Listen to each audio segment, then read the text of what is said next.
So I had somebody write to me and want to know, how can you act like the bird with the brightest feathers that gets the mate while you're so sad in the wake of a breakup? Specifically for reference, I guess in this case, the ex knows that life is not, the best at the moment. Well, first of all, this is not easy because this boils down to a lot of different things. Number one is life design. How far into your specifically designed life are you? What choices have you made and what has it added up to? And if you haven't even started designing your life, well, looks like now you're going to start. Another thing is emotional control. How much emotional control do you have? How much control over your mind do you have? These things matter because when you're trying to come off a certain way to your ex, human beings are smart. We can figure out when people are lying, when shit isn't adding up. We read people's faces, their vocal tonality, their body language, all this stuff, we're smart. We're hard to fool. So it's got to be real, right? So if you're going through something that's tough, especially if the ex knows that you're going through something, then yeah, life's going to be tough during that season. If you've experienced a loss in the family, something like that, you're going to grieve for a little while. But, just like a breakup, the grieving is the hardest over the first, month, 2 or something like that.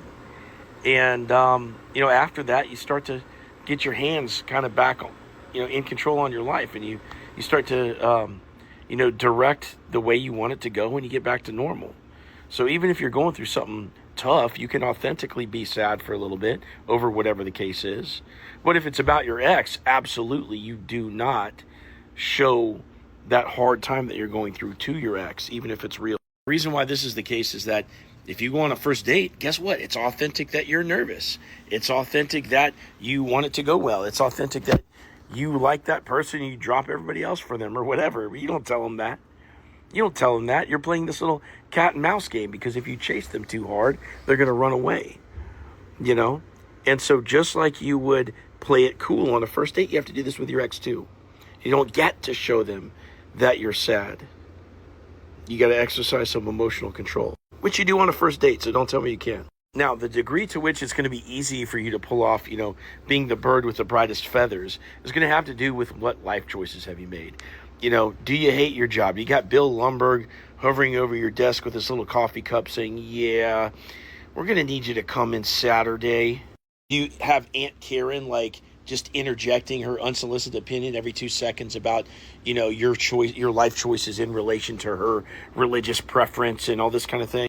If you have people that don't add good energy to your life, you got to get rid of them. If you haven't done it yet, you got to make the hard choice. Likewise, if up in your brain you entertain negative self-talk, you better do something about that. How do you do it? You systematically root it out. Every time you notice that you have a bad thought or a bad opinion about yourself, you immediately pattern interrupt. You stop the thought and you discard it ruthlessly over however many months it takes to get rid of it.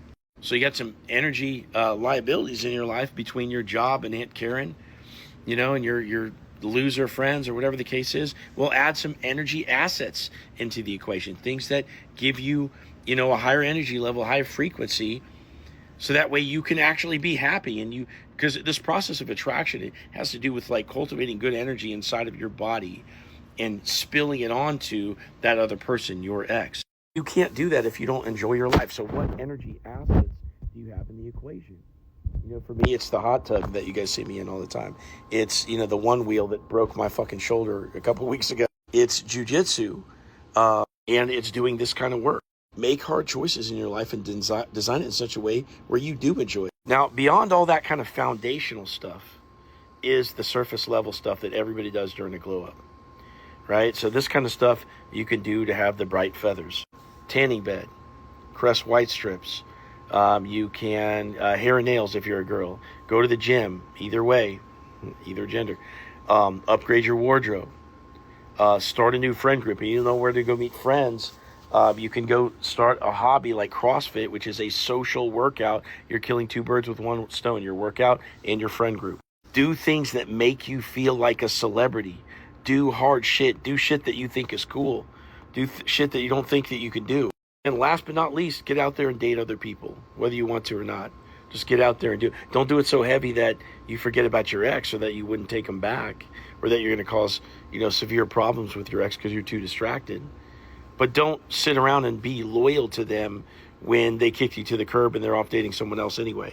Now, there's a lot more to it than that. If you want my help getting your ex back, look at my profile, click this link, set up a call with me, tell me your story, and I'll give you a step-by-step plan to get your ex back.